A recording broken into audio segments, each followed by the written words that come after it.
Saint-Mandrier libre, le 11 avril 1950, bon, moi j'avais moins 17 ans, le ministre de l'Intérieur, Henri Cueil, lui il a un nom pas facile à prononcer, décrète la section de Saint-Mandrier érigée en commune distincte.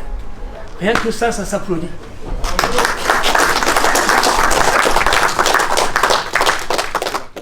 Et pour finir, joyeux anniversaire Saint-Mandrier et Saint-Père Mandrianus Vigile. Voilà.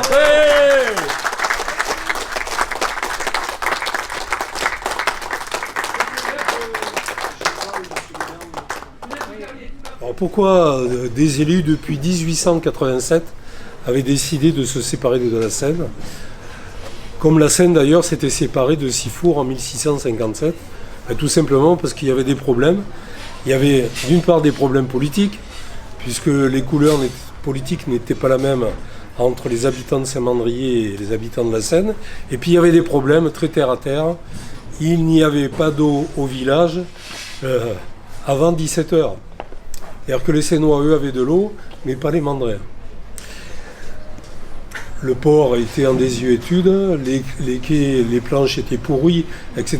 Quand on lit les livres de Ken, on retrouve ça à longueur des livres et des films qu'il a fait. Et donc, c'est à juste titre que les Mandréens ont décidé de se séparer, et ils ont bien fait. Ils ont bien fait parce qu'encore aujourd'hui, nous avons des problèmes d'eau avec la Seine, puisque notre puits de Verlac est sur la Seine, qu'il est pollué aujourd'hui. Il est pollué par qui? Par les Sénois qui habitent à côté, puisque la ville de la Seine n'a pas protégé le périmètre n'a pas fait un périmètre de protection, et que donc aujourd'hui notre nappe elle est fermée. Heureusement qu'il y a la métropole. Puis après les maires se sont succédés. Moi je voudrais leur rendre hommage à tous parce que chacun a eu sa spécialité. Ils ont tous été de bons gestionnaires, ça c'est clair, parce qu'il fallait à cette époque trouver les ressources pour développer la commune.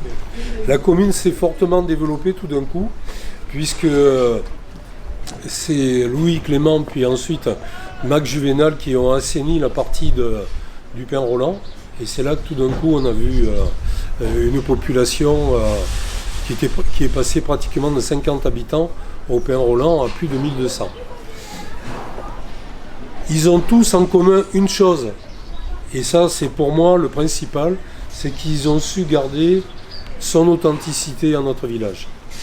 Et ça, c'est formidable parce que quand on regarde sur ces 75 ans, c'était quand même pas évident, même si ici ou là on a des constructions autour du port qui ne l'ont pas embelli, au contraire, mais il n'empêche que le port, il est un petit peu dans son jus. Les anciennes maisons de pêcheurs, aujourd'hui, ce sont, vous savez, avec la partie où on teignait les filets, dans la Tinche, se sont transformées en villas. Vous en avez tout autour du port. Le quai des Blancs ou des Rouges, et vice-versa, n'existe plus.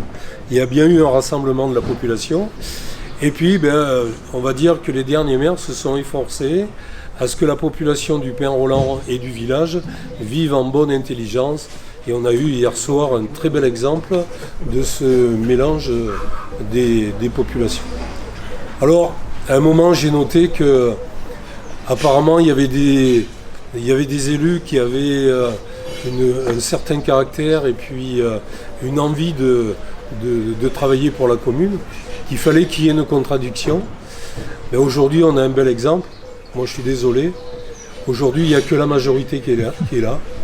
Comme le jour des 75 ans, donc qui est un moment fort. Mais ça veut dire quoi? Ça veut dire que nous, on est bien à notre place. On ne se préoccupe pas de ce que font les autres. Comme le disait hier Annie, et c'est important, on est élu jusqu'en mars 2026.